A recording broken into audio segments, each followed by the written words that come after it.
Hello students, welcome to Prime Academy online classes. और आज हम स्टडी करेंगे features of the micro economics. But before starting this point, जिन्होंने मेरा last video नहीं देखा उन्होंने पहले वो जाके वीडियो देख लो, तभी जाके आपको ये फीचर्स ऑफ माइक्रो इकोनॉमिक्स की जो कंसेप्ट है वो अच्छे तरीके से आपको यहाँ पे क्लियर हो पाएगी। So without wasting a time, we're going to start with the first point, that is the study of individual units. So what are the characteristics of microeconomics? So first point is study of an individual unit. So microeconomics is what? Microeconomics generally studies the behavior of the individual units या individual units, individual prices and individual households. तो जहाँ तक हम लोगों ने last lecture में देखा था कि माइक्रो इकोनॉमिक्स के डेफिनेशन में ही देखा था कि micro economics is in fact a microscopic study of an economy where we study the economy in a very detail and at the same time at a very small level. The सेम यहाँ पे आता है कि यहाँ पे जो भी हम स्टडी करते हैं वो कैसे करते हैं, इंडिविजुअल लेवल पे यहाँ पे ये स्टडी को किया जाता है। सेकेंड जो फीचर आता है माइक्रो इकोनॉमिक्स का वो आता है प्राइस थ्योरी। देखो, माइक्रो इकोनॉमिक्स को प्राइस थ्योरी भी बोला जाता है। क्यों बोला जाता है price theory? Because the micro economics में it's useful for determining the prices. How do the in micro economics how we determine the prices? The prices are determined by the forces of demand and supply. जो भी prices of goods and services है वो demand and supply के forces से ही क्या की जाती है, यहाँ पे डिटरमाइन की जाती है। ना ही सिर्फ यही बल्कि वेरियस फैक्टर्स ऑफ प्रोडक्शन जो है उनकी प्राइसेस को भी कौन डिटरमाइन करता है? तो यहाँ पे आप माइक्रो इकोनॉमिक्स के ही जो है उससे ही ये क्या किया जाता है, यहाँ पे डील किया जाता है। जैसे कि रेंट को डिटरमाइन करना, वेजेस को डिटरमाइन करना, कैपिटल को डिटरमाइन करना and at the same time जो है प्रॉफिट्स, वो प्रॉफिट्स ये सब डील करने में कौन करता है? तो माइक्रो इकोनॉमिक्स डील करता है इनको डिटरमिनेशन करने के लिए। तो सेकंड जो पॉइंट आता है प्राइस थ्योरी, इसके लिए माइक्रो इकोनॉमिक्स को ये प्राइस थ्योरी भी यहाँ पे बोला जाता है। तीसरा जो पॉइंट आता है वो आता है partial equilibrium. Now partial equilibrium analysis जो है यहाँ पे क्या किया जाता है, जो भी इंडिविजुअल कंज्यूमर है, फर्म है या फिर इंडस्ट्री है, यहाँ पे ये क्या करते हैं, इंडिविजुअल यूनिट को आइसोलेट कर देते हैं from the various other forces. Means there is no any kind of interdependence. Means while studying into the microeconomics there is no any kind of interdependence. Interdependence यहाँ पे स्टडी नहीं किया जाता है। जैसे कि for example if you want to study a particular household, then there will be not going to study about the budgets, okay? या फिर उसके पॉवर्टी या फिर उसके इनकम या फिर उसके बाकी की जो फोर्सेस है, ये चीज़ों को यहाँ पे स्टडी नहीं किया जाएगा। यहाँ पे सिर्फ और सिर्फ क्या स्टडी किया जाएगा, only about the individual households. तो यहाँ पे partial equilibrium that means it's totally neglects what, it totally neglects the interdependence between the economic variables. This is the third feature of the micro economics. Now the fourth feature of the micro economics is based on certain assumptions. देखो, micro economics की जितनी भी जो theories है वो totally based किसके ऊपर है, सर्टेन एजम्पशन के ऊपर। मीन्स वही एज्यूम करके चलते हैं कि ये होगा तो ही किधर जाके हमारी जो थेरीज है ये जाके सक्सेस होंगी। जैसे कि फॉर एग्जांपल उनका बेसिक एजम्पशन हर एक थेरी में रहता ही है। जैसे कि laissez faire that means there should not be any kind of intervention of the government का इकोनॉमी में किसी भी तरीके का इंटरवेंशन नहीं है। जहाँ पे प्योर कैपिटलिज्म है और जहाँ पे फुल एम्प्लॉयमेंट है, तभी ये जो थेरीज है ये थेरीज है ये तभी प्रूव हो पाएंगी। Otherwise this theory will have no any kind of an meaning. But in actual practice अगर आप देखेंगे ये तीनों के तीनों अगर जो एजम्पशन है ये टोटली अनरियलिस्टिक नेचर के। माइक्रो इकोनॉमिक्स सक्सेस नहीं होने का पीछे रीजन एक ही था कि यहाँ पे जो उन्होंने एजम्पशंस रखे थे वो टोटली कैसे थे, ये टोटली अनरियलिस्टिक बेसिस पे। आप ही मान के चलो कहीं गवर्नमेंट का इंटरवेंशन ना हो इकोनॉमी में, ऐसा कभी होता है क्या? तो जो आज हम मॉनेटरी पॉलिसी देखते हैं, इंटरेस्ट रेट में कम ज़्यादा होता है या कल को टैक्सेस में जो कम ज़्यादा होता है, ये क्या है? This all are the government interventions.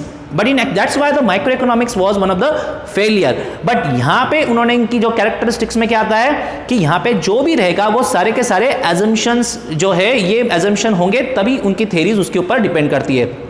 तो माइक्रो इकोनॉमिक्स की जितनी भी थेरीज है this based on the fundamental assumption like laissez faire policy, pure capitalism and the full employment. Fifth point आता है वो आता है slicing method. Slicing that means what, here the splits और divides the whole economy into the various small pieces. जैसे कि for example अगर आपको किसी इंडिविजुअल इनकम का स्टडी करना है तो वो कैसे करेंगे? पहले नेशनल इनकम को हम क्या करके लेंगे, it will going to divide into the individual income and then will going to study in a detail. Okay या फिर अगर आपको एग्रीगेट जो डिमांड रहता है पूरे नेशन का, उसको इंडिविजुअल डिमांड में हम क्या करेंगे, डिवाइड करेंगे और उसके बाद उसकी डिटेल में स्टडी करेंगे। तो माइक्रो इकोनॉमिक्स क्या करता है यहाँ पे, टोटली यहाँ पे अगर आप देखेंगे तो वो वॉर्म्स आई व्यू रखता है। देखो यहाँ पे वॉर्म्स आई व्यू मतलब it's totally opposite of the birds eye view. तो यहाँ पे बर्ड्स आई व्यू ऊपर से देखा जाता है, तो वॉर्म्स आई व्यू जो रहता है वो नीचे से हम जब ऊपर देखते हैं उसे वॉर्म्स आई व्यू ऐसा बोलते हैं। तो मतलब यहाँ पे टोटली जो है बड़ी इकोनॉमी को छोटे पार्ट में डिवाइड करना and then it has to be get studied. यहाँ पे स्लाइसिंग मेथड जो है वो यहाँ पे क्या किया जाता है, यूज किया जाता है। नेक्स्ट जो पॉइंट आता है, 6 पॉइंट आता है, वो आता है यहाँ पे use of the marginalism principal. अभी यहाँ पे मार्जिनलिज्म का मतलब क्या होता है, यहाँ पे see marginal principle is used as an a tool for the analysis of the micro economics. तो माइक्रो इकोनॉमिक्स की जितनी भी थेरीज है इनका जहां पे भी इसको एनालाइज करना होगा तो उस टाइम पे ये टूल कौन सा यूज किया जाता है, मार्जिनलिज्म प्रिंसिपल का यूज किया जाता है। बट ये अंडरस्टैंड करने से पहले हमें यह समझना जरूरी है कि मार्जिनलिज्म एक्चुअली है क्या। Marginalism it means that mean the change brought about the total by the additional unit। मतलब हमारी जो पूरी टोटल है उसमें एडिशनल यूनिट डालने से उसकी में क्या चेंज आया है। देखो एग्जांपल से आपको यहाँ पे एकदम से क्लियर हो जाएगा। समझ लो हमने 10 पेन लाए हैं 100 रुपए के, और अगर हमने एक एडिशनल पेन लाया, मतलब 10 की जगह पे अगर हमने 11 पेन लाए तो उसकी कॉस्ट कितनी हो जाएगी, 10 पेन की कॉस्ट है 100, तो अगर हमने 11 पेन लाया तो उसकी कॉस्ट कितनी हो जाएगी 110। तो यहां पे क्या चेंज हुआ, कॉस्ट में चेंज हुआ 10 और यूनिट में कितना चेंज हुआ है 1। तो 10 डिवाइडेड बाय 1 किया तो आपको जो आंसर मिलता है वो आपका मार्जिनल कॉस्ट है, या फिर उसको एडिशनल कॉस्ट भी बोला जाता है या एडिशनल यूनिट भी बोला जाता है, मार्जिनल यूनिट या फिर एडिशनल यूनिट। सो यहाँ पे एक यूनिट डालने से, एक्स्ट्रा लाने से, एडिशन करने से आपकी कॉस्ट पे क्या फर्क पड़ता है, उस कॉस्ट को क्या बोलते हैं यहाँ पे, मार्जिनल कॉस्ट ऐसा बोलते हैं। तो ये है use of the marginalism principle. 7 point आता है analysis of the market structure.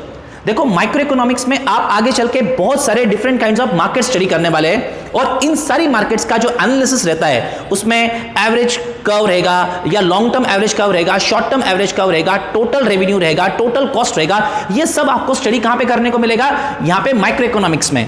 तो बहुत सारी मार्केट जो रहती है उनमें ये जो वेरियस मार्केट स्ट्रक्चर है इनको स्टडी किया जाता है, जैसे कि monopoly, perfect competition, pure competition, monopolistic competition, oligopoly and duopoly. ये different kinds of market structure study कहां पे किए जाते हैं, तो वो माइक्रो इकोनॉमिक्स में किया जाता है। 8 पॉइंट, लास्ट पॉइंट आता है लिमिटेड स्कोप। अब माइक्रो इकोनॉमिक्स जैसे कि आपने मेरे फर्स्ट लेक्चर में देखा था कि it has not been so much successful. Why? There are certain disadvantage or limitation points. Here because the microeconomics has a very much limited scope. यहाँ पे जो स्कोप ऑफ माइक्रो इकोनॉमिक्स है वो बहुत ही लिमिटेड है। That means it is only limited up to the individual unit and it does not deal with the various nationwide problems. Now, what are the nationwide problems like poverty, unemployment या फिर जो general price level है, inflation है, महंगाई, ये चीज़ों को यहाँ पे बिल्कुल भी, पॉपुलेशन एक्सप्लोजन, ये जो बड़े बड़े बैलेंस ऑफ पेमेंट क्राइसिस, ये जो बड़े लेवल के जो प्रॉब्लम्स है इनसे कभी भी डील करने के लिए माइक्रो इकोनॉमिक्स का यूज़ बिल्कुल भी नहीं होता है और ना ये माइक्रो इकोनॉमिक्स कर सकता है। इसके लिए इसका जो स्कोप है वो बहुत ही लिमिटेड लेवल तक है, यूज़ किया जाता है। तो this are some of the various features of the micro economics. Hope so आपको ये इसके जो फीचर्स की जो कंसेप्ट्स है ये आपको अच्छी तरीके से क्लियर हुए रहेंगे। तो अगर हुए रहेंगे तो आपने ये चैनल को जो है वो शेयर करो, सब्सक्राइब करो and God bless you all. Thank you.